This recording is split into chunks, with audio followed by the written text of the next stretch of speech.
రాజధాని నిర్మాణాల పేరుతో ఆంధ్రప్రదేశ్ సర్కార్ చేస్తున్న వ్యయ అంచనాలను ఆంధ్రప్రదేశ్ ప్రజల గుండెల్లో రైళ్లు పరిగెత్తిస్తున్నాయి. అమరావతి పేరుతో చేస్తున్న అప్పులు, వాటి వడ్డీలు ప్రజల మీద పడే పెనుభారమే తప్ప మరొకటి కాదు. దేశంలో ఏ అసెంబ్లీకి, ఏ సచివాలయానికి పెట్టనంతగా అనేక రెట్ల అధిక వ్యయంతో నిర్మాణాలు చేస్తాము అని ఆ మేరకు కేటాయింపులు చేస్తుండడం పట్ల నిర్మాణ రంగ నిపుణులు విస్మయాన్ని వ్యక్తం చేస్తున్నారు. దుబారా తగ్గించి, అప్పులు తగ్గించి రాష్ట్రాన్ని ప్రగతి పథంలోకి తీసుకుపోవాల్సిన ప్రభుత్వమే ఆ పని చేయకుండా కనీవిని ఎరుగని రీతిలో దుబారా చేయడంపై ప్రముఖ జర్నలిస్టు కొమ్మినేని శ్రీనివాసరావు కామెంట్ చూద్దాం.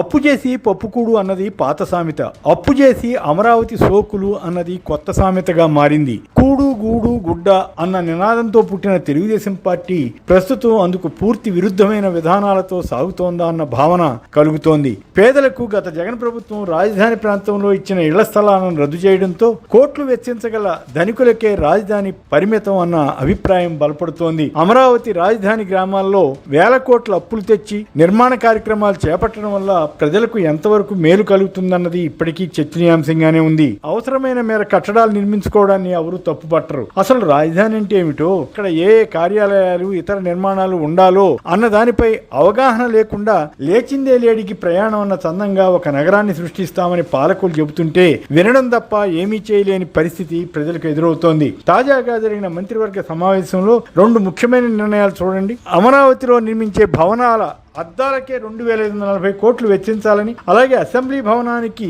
ఫైర్, పార్కింగ్ రింగ్, అప్రోచ్ వంతెనలకు 798 కోట్ల రూపాయలు ఖర్చు చేయాలని మంత్రివర్గం తీర్మానించింది. విశేషం ఏమిటంటే ఈ భవనాల టెండర్లను కూడా మంత్రివర్గం ఆమోదించడం. సాధారణంగా టెండర్లు మంత్రివర్గం వరకు రావు, కానీ ముఖ్యమంత్రి చంద్రబాబు మాత్రం తన మనసులో ఏదో సందేహం ఉండబట్టే ఇలా టెండర్లను కూడా మంత్రివర్గం వరకు తీసుకొస్తున్నారన్న వ్యాఖ్యలు వస్తున్నాయి.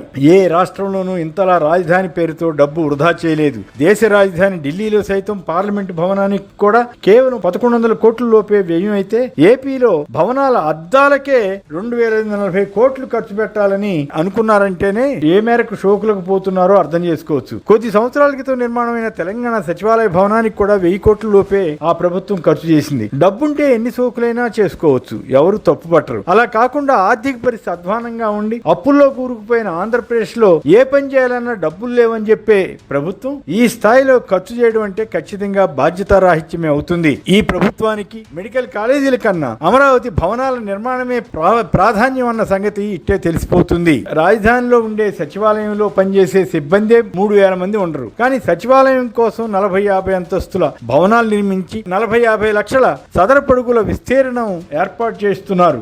వీటి కోసం చదరపడుగుకు 15,000 రూపాయలు వెచ్చించడం అంటేనే అంతా విస్తుపోతున్నారు. ఇదంతా కాంట్రాక్టర్లను బాగు చేయడానికి, బ్యాక్లు పొందడానికే అని విపక్ష వైఎస్ఆర్ కాంగ్రెస్ విమర్శిస్తోంది. అది చాలదట్లుగా ప్లంబింగ్, డ్రైనేజ్, విద్యుత్ తదితర సదుపాయాల కల్పనకు మరికొన్ని వేల కోట్లు, అలాగే చివరికి అద్దాల అమరికకు 2540 కోట్లు ఖర్చు పెట్టబోతున్నారు. ఈ భవనాల నిర్మాణం పూర్తయిన తర్వాత వాటిని అత్యధిక భాగం అద్దెకిచ్చే ఆలోచన ఏమైనా ఉందేమో తెలియదు. జాతీయ రహదారికి 40 కిలోమీటర్ల దూరం వచ్చి ఎవరు అద్దె తీసుకుంటారో అప్పుడే చెప్పలేం. అలాంటప్పుడు ఇన్ని భారీ భవనాల నిర్మాణం ఎందుకు చేపడుతున్నారో తెలియదు. ఇక అసెంబ్లీ భవన నిర్మాణానికి కూడా వేల కోట్ల వ్యయం చేయబోతున్నారు. మొత్తం 300 లేదా 400 మంది కూర్చోడానికి భారీ స్థాయిలో భవంతి నిర్మించడం వల్ల కొత్తగా వచ్చే ప్రయోజనం పెద్దగా ఉండదు. పోనీ కమిటీ సమావేశాలకు అవసరమవుతాయని అనుకున్నా అవి కూడా ఎంత మేర పనిచేస్తున్నాయో చెప్పలేం. ఆ కమిటీ సమావేశాలు జరగడానికి 2 లేదా 3 సమావేశ మందిరాలు సరిపోతాయి. అయినా అసెంబ్లీ భవనానికి రకరకాల డిజైన్లు తయారు చేస్తున్నారు.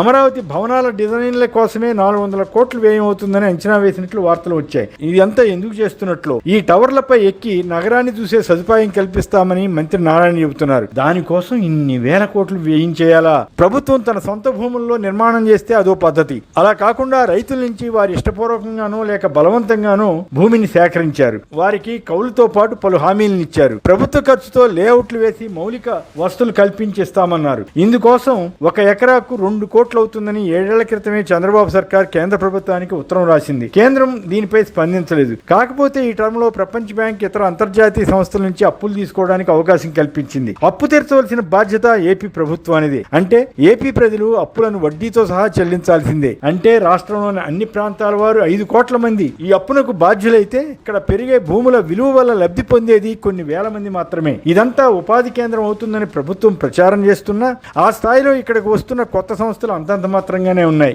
విశాఖపట్నంలో 99 పైసలకే పారిశ్రామికవేత్తలకు భూములు ఇస్తున్న నేపథ్యంలో అక్కడికి ఎవరైనా వెళ్తారు తప్ప అమరావతిలో ఎంతమంది వస్తారు?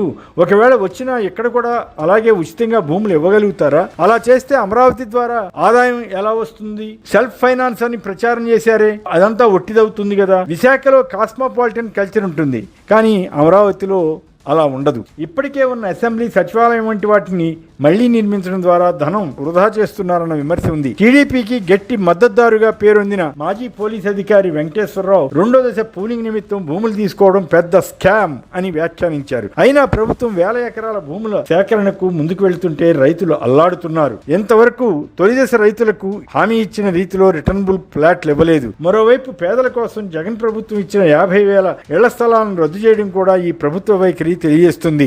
రాజధానిలో పెద్ద పెద్ద ఫ్లాట్లు మాత్రమే ఉండాలట. ఇది ప్రభుత్వ పెద్దల ధనిక మనస్తత్వానికి అద్దం పడుతుందన్న వ్యాఖ్యలు వస్తున్నాయి. అమరావతి గ్రామాల భూముల్లో మట్టి స్వభావం కారణంగా పునాది నుంచి అధిక వ్యయం చేయాల్సి వస్తోంది. చాలా మంది విజయవాడ, గుంటూరు మధ్య గట్టి భూముల్లో అవసరమైన భవనాలు నిర్మించుకుంటే సరిపోతుందని సలహా ఇచ్చినా వినకుండా చంద్రబాబు సర్కార్ తన ఇష్టారాజ్యంగా లక్షల కోట్లు ఒకే ప్రాంతంలో ఖర్చు చేయడానికి సిద్ధపడుతోంది. జగన్ చెప్పిన మావిగన్ కాన్సెప్ట్ వల్ల ఇన్ని లక్షల కోట్ల అవసరం ఉండదు. ఆ విషయం జనంలోకి వెళుతుండడంతో దానిపై వ్యతిరేక ప్రచారం చేయడానికి చంద్రబాబు ప్రభుత్వం యత్నిస్తోంది. సాధారణంగా ఆర్థిక కష్టాల్లో ఉన్నవారు పొదుపుగా ఉండాలని అంతా సలహా ఇస్తారు. కానీ ప్రభుత్వమే ఇలా దుబారా వ్యయం చేస్తుంటే, ఎవరి మాట విననంటుంటే ప్రజలు నిస్సహాయంగా చూస్తూ ఉండిపోవలసిందేనా?